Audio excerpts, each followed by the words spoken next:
окууга секси фрау болуп барабыз. Анан алтына монжай шорт юбка. А бутун мындай бежевый кашмир байпак.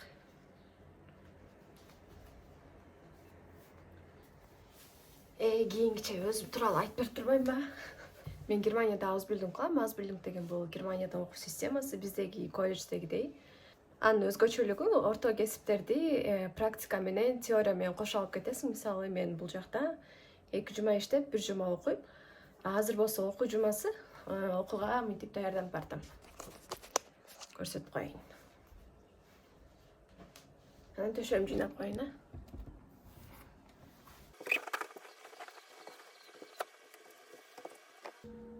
Saat 7 oldu deydi. Bu где-то 6'danбы, 7'денби баштап ушинтип saat сайын же даже жарым saat сайын ушундай колокол уруп турат. Ошол. Бул менин соседкам жигит окшойт. Баса бул iPad'ты бизге мектептен берген, колдонгонго 3 жылга. Мен окуу жайым бул жактан 20 мүнөт алыстыкта жайгашкан. Ал жака автобус барат. Будний күндөрү 2 жолу, эртең менен 7:14, анан түштө 1 жолу чыгат. Бизде бул жактагы коомдук транспортты поезддерден башка могул карта менен колдонобуз. Ылдам поезддерден тышкары 1 айына 31 евро. Анан калганча түшүп жүрө берсең болот. Мындай эсепилдин жанында жашайм. Ушул жакта эле отель жайгашкан, ошондо иштейм.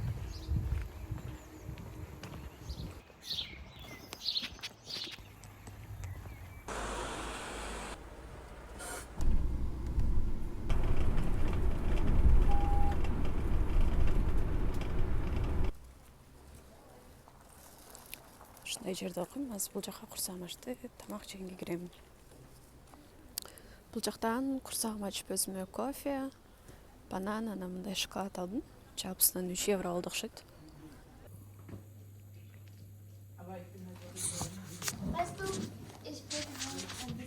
Пауза алып сыртка чыктым. Сааттарыбыз жалпысынан 90 мүнөттөн созулат. 15 мүнөт пауза. Чоң перемена да бар, мындайча кыргызча айтканда. Ал 30 мүнөт созулат. Анан ошол. Бул артындагы унаалар болсо, көбүнчөсү окуучулардыкы, мугалимдердики бар, бирок ал башка жакта турат. Айткым келген нерсе, булар 18 жашынан 18ге чыккандан баштап права күбөлүк, айдоочу күбөлүгүн алып, өздөрүнө унаа алышат. Ар бир билишимче, менин оюмча, ар бир немистин өзүнүн жеке унаасы болот.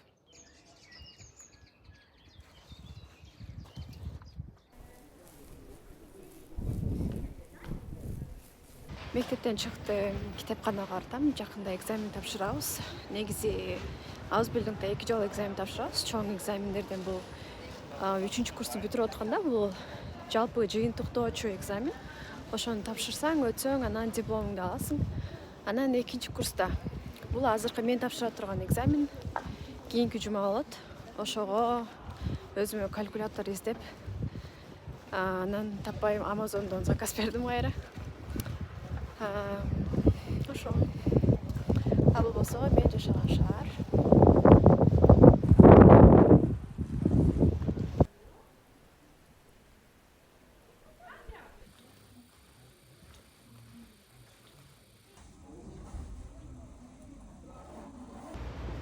Мен жашаган шаар жөнүндө да бир факт.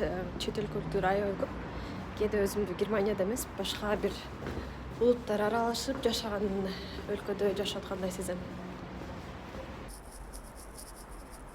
Баса кызыккандар болсо, Ausbildung тууралуу же кийинки видеолор эмне жөнүндө болушун кааласаңар, комментарийде жазып койсоңор болот. Кененирээк, кенен чонон отуруп айтып берем. Азыр болсо second handке кетип атам.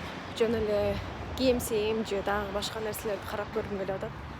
Second hand бул экологияга азыраак зыян тийгизген кийинүү методу десем болот.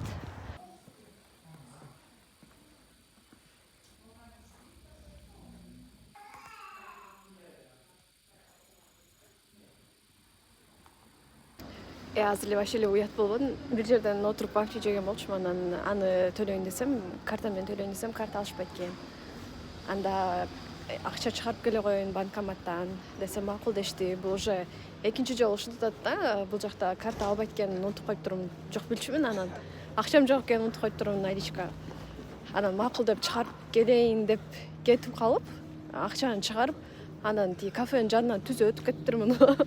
Аябай ойлонуп кетсем керек. Вообще эле унутуп коюптурмун, төлөшүм керек экен анан. Эмеден шаардан сейилдеп, вообще эле үйгө кетип калганмы? Анан эмеден магазинден чыгып чөнтөгүмдү карасам 10 евро жүрүт. Анан ошондо эстебедим, билем.